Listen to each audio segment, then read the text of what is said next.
વલાઓ પ્રભુ ઈસુના નામમાં પ્રેમી સલામ. અને આજે અ, અમુક પ્રશ્નોનો જવાબ આપવા માંગુ છું, જે મને ઘણીવાર પૂછવામાં આવે છે અ, કે પ્રભુ શા માટે મારો ઉપયોગ નથી કરતા, અથવા તો હું કેવી રીતે પ્રભુની સેવા કરી શકું. અને એ પ્રશ્ન વેલિડ છે, અને એ ઘણા લોકોના હૃદયની ઈચ્છા છે કે પ્રભુ તેમનો ઉપયોગ કરે.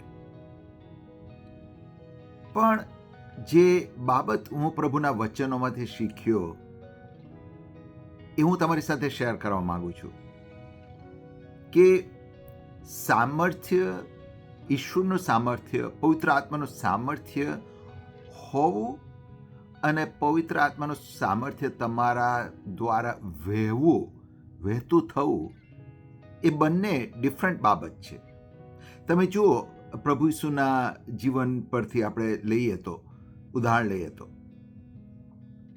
પ્રભુ પિતા પ્રભુ ઈસુ પર એ સંપૂર્ણ પ્રેમ છે એમનો.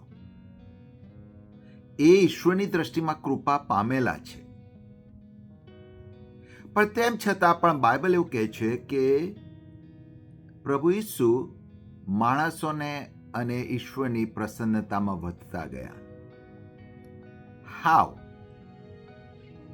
અને એ જે બાબત છે કે કેવી રીતે વધતા ગયા, અને બીજી બાબત સવાલ ઊભો થાય છે કે શા માટે એમણે દેવની અને માણસોની પ્રસન્નતામાં વધવું જોઈએ.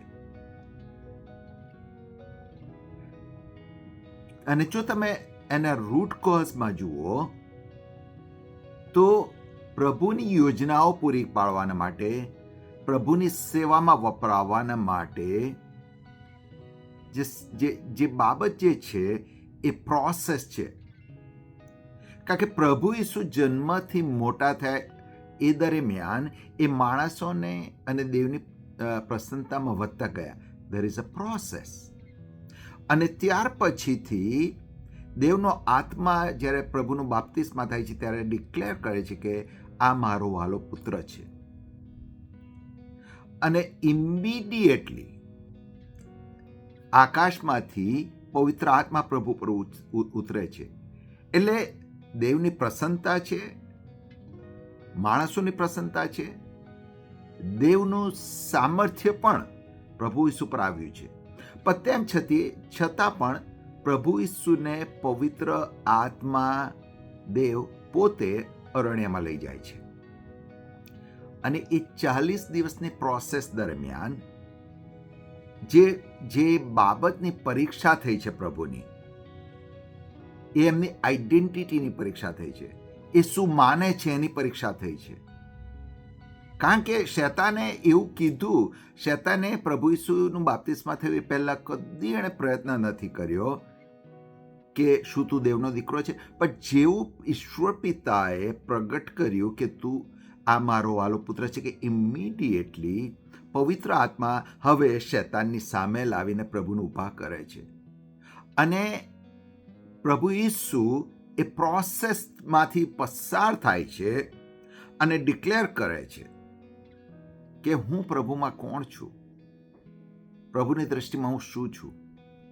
પ્રભુ ઈસુ પર દેવનું સામર્થ્ય હતું, પ્રસન્નતા હતી, પણ તેમ છતાં પણ એમણે પ્રોસેસમાંથી પસાર થવું પડ્યું. અને પછી તમે લુકની લખેલી સુવાર્તાના 4 અધ્યાયમાં વાંચો કે કહે છે કે દેવનું સામર્થ્ય હાજર હતું સઘળાને સાજા કરવાને માટે.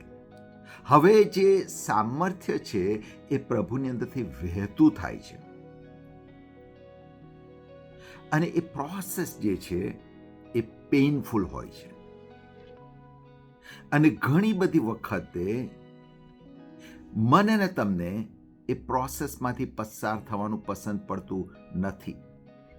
હા, પ્રભુનું સામર્થ્ય છે, પવિત્ર આત્માનું સામર્થ્ય છે, પણ એનું જે પરિણામ મને તમને જીવનમાં જોવા મળતું નથી. અને સવાલ આ આવે છે, પ્રભુ મારો ઉપયોગ કેમ કરતા નથી, અથવા મારા દ્વારા પ્રભુના મોટા કામ કેમ થતા નથી. આઈ થિંક કે સમય એ છે કે મારે ને તમારે ચકાસવાની જરૂર છે કે શું હું સંપૂર્ણપણે ઈશ્વરને આધીન થઈ અને પ્રોસેસમાંથી પસાર થઉં છું કે નહીં. કારણ કે તમે જુઓ, યરખોનો કોટ તૂટી પડ્યો, સામર્થ્ય હતું, કરારકોશ હતો 6 દિવસ સુધી. એનો અર્થ એવો નથી કે 7મા દિવસે અથવા છેલ્લા દિવસે દેવનું સામર્થ્ય આવીને યરખોની દિવાલો તૂટી ગઈ. દેવનું સામર્થ્ય હતું જ, પણ એ પ્રોસેસ હતી કે એ લોકોએ ચૂપ રહેવાનું છે, પ્રદક્ષિણા કરતા એક પણ શબ્દ બોલવાનો નથી, અને ત્યારે સામર્થ્ય પ્રગટ થાય છે. એટલે આશા રાખું છું કે પ્રભુની પ્રોસેસને તમે ડિસરિગાર્ડ ના કરતા. અને એ ઇઝી નહીં હોય, એ પેઇનફુલ હશે, પણ એ પ્રોસેસના અંતે દેવનું સામર્થ્ય અદ્ભુત રીતે વહેતું થશે. આશા રાખું છું પ્રભુએ તમને આશીર્વાદ આપ્યો છે. Thank you.